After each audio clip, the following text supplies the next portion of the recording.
Hello friends, स्वागत है आप सबका एक बार फिर से मेरे यूट्यूब चैनल पर। दोस्तों, आज हम बहुत ही ज़्यादा इंपॉर्टेंट चैप्टर पर चर्चा करने वाले हैं। आज हम चट्टान के बारे में पढ़ेंगे। दोस्तों, इस तरह के क्वेश्चन बहुत ही ज़्यादा इंपॉर्टेंट होते हैं, एग्जाम पे पूछे ही जाते हैं। तो चलिए वीडियो को स्टार्ट करते हैं। वीडियो को स्टार्ट करने से पहले आप मेरे वीडियो को लाइक करें, चैनल को सब्सक्राइब करें, साथ ही बेल आइकन को प्रेस कर दें ताकि मैं कोई भी वीडियो डालूँ उसका नोटिफिकेशन आपको आपके फ़ोन पर मिलता रहे। तो चलिए दोस्तों, स्टार्ट करते हैं। दोस्तों, आज हम 3 चट्टान के बारे में पढ़ेंगे: आग्नेय चट्टान, अवसादी चट्टान और रूपांतरित चट्टान। तो हम तीनों को ये एक बारी बारी से देखेंगे और साथ ही इसके जो एग्जाम्पल हैं उनको भी देखेंगे। मेन इसके एग्जाम्पल ही हैं जो कि एग्जाम पे पूछे जाते हैं। एग्जाम्पल का नाम दे देगा और पूछा जाएगा कि यह किस चट्टान का उदाहरण है। तो आज का ये वीडियो देखने के बाद हमारे सारे के सारे डाउट क्लियर हो जाएंगे। तो चलिए एक एक करके सभी को देख लेते हैं। दोस्तों, हम देखते हैं आग्नेय चट्टान। तो इसका जो उपनाम है, इसको मैलिक चट्टान भी कहते हैं और प्राथमिक चट्टान भी कहते हैं। प्राथमिक चट्टान इसलिए कहते हैं क्योंकि यह चट्टान की जो प्रारंभिक क्रिया होती है यह वह होती है, यानी कि इसी के बाद बदलाव होकर यह अवसादी चट्टान बनती है, फिर उसी के बाद यह रूपांतरित चट्टान बनती है।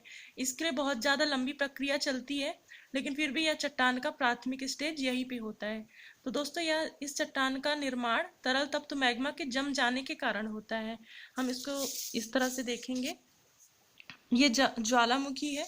ये इधर से तरल तप्त मैग्मा, इधर से धधकता हुआ लावा जमीन के अंदर पे विद्यमान होता है और यह इस तरह से निकल कर यह विस्फोटित होता है ज्वालामुखी के द्वारा, और विस्फोटित होकर यहाँ का जो तरल तप्त मैग्मा है वो इस तरह से इधर जम जाता है।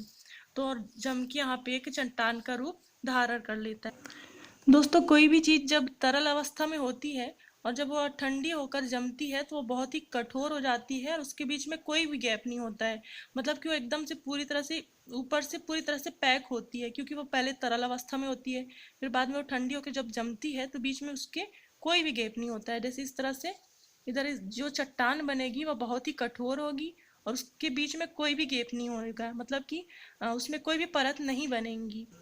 तो इस तरह से ये मैंने लिखा है कि परतदार नहीं होती है। उसका कारण मैंने आपको बता दिया कि परतदार क्यों नहीं होती है और जीवाश्म नहीं पाए जाते हैं, क्योंकि उसमें कोई गैप ही नहीं होता है, तो जीवाश्म के पाए जाने का कोई चांस ही नहीं होता है। अब दोस्तों, इसके जो एग्जाम्पल है उनको देखें।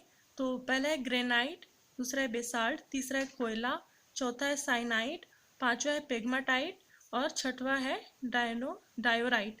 दोस्तों, हम इसको ट्रिक के साथ पढ़ेंगे, लेकिन पहले आगे के भी चट्टान पढ़ लेते हैं, फिर हम इन सबको ट्रिक के साथ इनके उदाहरण को भी याद करेंगे।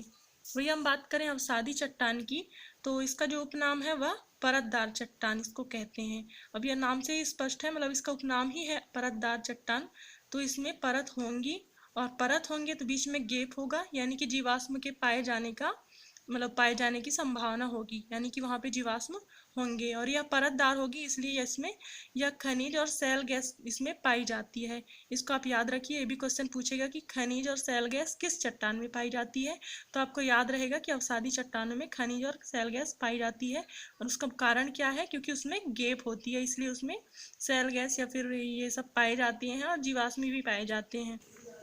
दोस्तों, अवसादी चट्टान नाम से स्पष्ट, अवसादी यानी कि जो अवसाद के द्वारा परतदार परत एक दूसरे के ऊपर जमते जाते हैं, यानी कि जैसे ये चट्टान है, इसके ऊपर इस तरह से ये परतदार परत, यानी कि हवा द्वारा या नदी द्वारा बहाकर लाए गए अवसादों द्वारा इस तरह से यह जमती जाती है। इस तरह से ये एक एक लेयर, एक ऊपर ऊपर नीचे इस तरह से जमती जाती है। तो यह एक अवसादी चट्टान का रूप धारण कर लेती है। इसी को हम कहते हैं अवसादी चट्टान, यानी कि पहले एक लेयर जमता है, फिर उसके ऊपर अपर्दन करके नदियों द्वारा, हवा द्वारा, किसी भी कारण से इस तरह से फिर एक लेयर जमता है, फिर एक लेयर जमता है।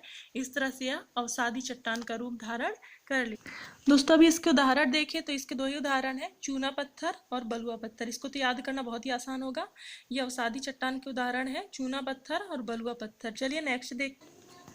तीसरा है हमारा रूपांतरित चट्टान। ये नाम से ही स्पष्ट है, रूपांतरित यानी कि जो बदल जाता है। इसको हम कायांतरित चट्टान भी कहते हैं, यह इसका उपनाम होता है। मतलब कि नाम से स्पष्ट है, कायांतरित या रूपांतरित यानी कि बदल जाता है। दोस्तों, इसका कारण क्या होता है? कायांतरित चट्टान में मतलब इसमें ताप और दाब के कारण इसमें परिवर्तन आ जाता है, यानी कि इस चट्टानों में ताप और दाब के कारण परिवर्तन आ जाता है। इस तरह से इसका नाम से स्पष्ट है कायांतरित चट्टान। दोस्तों इसके एग्जाम्पल देखें तो बलुआ पत्थर का क्वार्टरजाइट में बदल जाना, क्वार्टरजाइटर में बदल जाना, बलुआ पत्थर का क्वार्टजाइटर में बदल जाना, चूना पत्थर का संगमरमर में बदल जाना, कोयला का ग्रेफाइट में बदल जाना, और ग्रेफाइट का हीरा में बदल जाना, और ग्रेनाइट का नीस में बदल जाना। ये ग्रेफाइट और ग्रेनाइट मैंने एक जगह इसलिए रखा है कि मतलब हमको कंफ्यूजन ना हो। ग्रेफाइट और ग्रेनाइट इसको हम याद रखेंगे। ग्रेफाइट हीरे में बदलता है और ग्रेनाइट नीस में बदलता है। इसको कैसे याद करेंगे?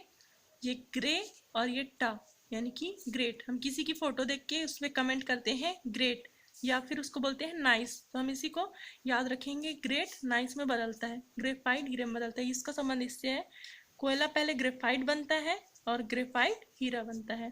तो इस तरह से हम याद करेंगे। बलुआ पत्थर क्वार्टरजाइटर बनता है, चूना पत्थर संगमरमर बनता है। चूना पत्थर को कैसे याद रखेंगे? चूना पत्थर सफ़ेद कलर का होता है और संगमरमर भी सफ़ेद कलर का होता है। तो इस तरह से हम इसको याद करें। और ये जो अवसादी चट्टान के जो उदाहरण है ये तो बहुत ही सिंपल है, इसको तो नॉर्मली कोई भी याद कर लेगा। चूना पत्थर, बलुआ पत्थर, अवसादी चट्टान के ये उदाहरण है। इसके लिए कोई ट्रिक की आवश्यकता नहीं है, ये हमको ऐसे भी याद हो चुका होगा। अभी हम देख लेते हैं अग्नेय चट्टान की। अग्नेय यानी कि आग वाला, नीचे से जो आग निकलती है उस चट्टान की जो उदाहरण है। तो दोस्तों इसको मैंने शॉर्ट में एक लाइन में इसका ट्रिक बनाया है। गेब्रोसाई पेग्माडाई, गेब्रोसाई पेग्माडाई। इसको आप 4-5 बार बोलेंगे तो आपको ऐसे भी याद हो जाएगा। गेब्रोसाई पेग्माडाई यानी कि गेब्रो यानी ग्रेनाइट, ब्रो से बेसाल्ट, और साई से साइनाइट, और पेग्मा से पेग्माटाइन, और डाई से डायोराइट। और कोयला को कैसे याद करेंगे? क्योंकि यह अग्नेय चट्टान है, ये वैसे भी आग ही निकल रहा है, तो जब आग निकलने के बाद वो बुझेगी तो कोयला ही बनेगा। तो इस तरह से हमको इसके उदाहरण इजीली याद हो गए हैं। गेब्रोसाई पेग्माडाई एक बार फिर से देख लेते हैं। गेब्रो यानी कि ग्रेनाइट, गे से ग्रेनाइट, ब्रो से बेसाल्ट, साई से साइनाइट, पेग्मा से पेग्माटाइट, और डाई से डायोराइट। और कोयला आपको ऐसे भी याद हो चुका है। तो इस तरह से हमारा चट्टान का जो चैप्टर है वो ख़त्म होता है। आई होप कि आपको ये वीडियो पसंद आई होगी, और अगर अच्छी लगी हो तो प्लीज़ लाइक करें, चैनल को सब्सक्राइब करें, और साथ ही बेल आइकन को प्रेस कर दें, और अपने दोस्तों को भी ज़रूर शेयर करें, और मुझे कमेंट करके बताएं कि आपको वीडियो कैसी लगी है। Thank you.